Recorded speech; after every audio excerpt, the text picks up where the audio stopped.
नमस्कार, आप देख रहे हैं टाइम्स न्यूज और मैं हूं आपके। जिस तरह से भोपाल में बीआरटीएस को हटाया गया है, वैसे ही इंदौर में बीआरटीएस का मामला न्यायालय में है। न्यायालय को बीआरटीएस की बातों से अवगत कराया जाएगा। इंदौर के यातायात को सुगम बनाने के लिए इंदौर का बीआरटीएस भी हटेगा।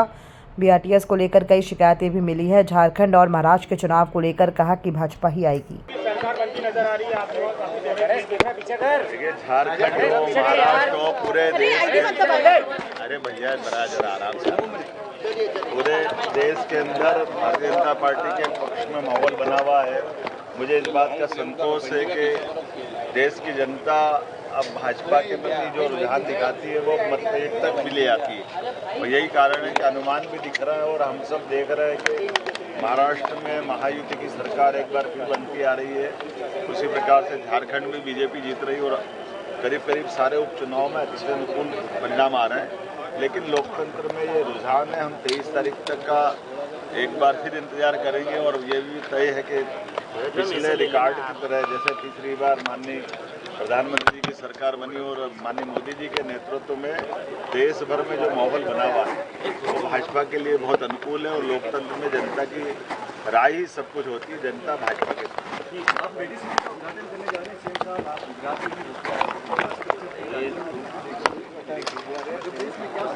मध्य प्रदेश को आगे बढ़ाने के लिए जहां भी जाना पड़े, जो भी देखना पड़े, मैं मान के चलता हूँ गुजरात बहुत हमसे कई मामलों में उनकी उन्नत अवस्था है। ऐसे में स्वाभाविक रूप से वहाँ जब यशस्वी प्रधानमंत्री अभी जो वर्तमान माननीय मोदी जी सीएम थे तब से, और कई सारी नीतियाँ उनकी बहुत अच्छी हैं। उन नीतियों को ऑब्जर्व करने के लिए, सुनने के लिए मैं अपने अधिकारियों के साथ गया था। मुझे संतोष है इस बात का कि कई सारी नीतियों को हम अपने यहाँ लागू करके यहाँ से भी अपने प्रदेश को और आगे बढ़ाएंगे। मुझे एक और बात का आज आपसे बात करना है। हमारे यहाँ भोपाल में जैसे बीआरटीएस हटा है और बीआरटीएस के हटने के कारण से वहाँ लोगों को यातायात में बड़े पैमाने पर सुविधा मिली। यहाँ इंदौर की दृष्टि से भी शिकायतें प्राप्त हो रही। लगातार सब जनप्रतिनिधियों ने पिछली 2 मीटिंग में भी बोला था जब मैं विकास को लेकर के बैठा था, तो कोर्ट के सामने सरकार का हमारा जो एक तरह से पक्ष बन रहा सबका मिल करके कि जो भी तरीका लगाना पड़ेगा वो तरीका लगा करके हम यहाँ के बीआरटीएस को हटाएंगे इंदौर के।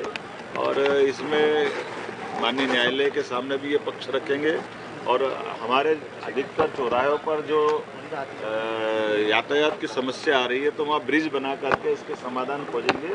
जब ब्रिज बनाएंगे तब भी बीआरटीएस को हटाना ही पड़ेगा।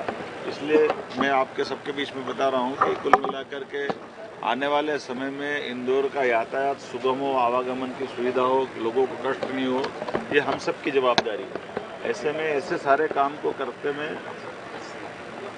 पूरी सब लोगों की परेशानी को देखते हुए ही निर्णय किया। मैं उम्मीद करता हूं कि इसके सकारात्मक परिणाम आए। धन्यवाद।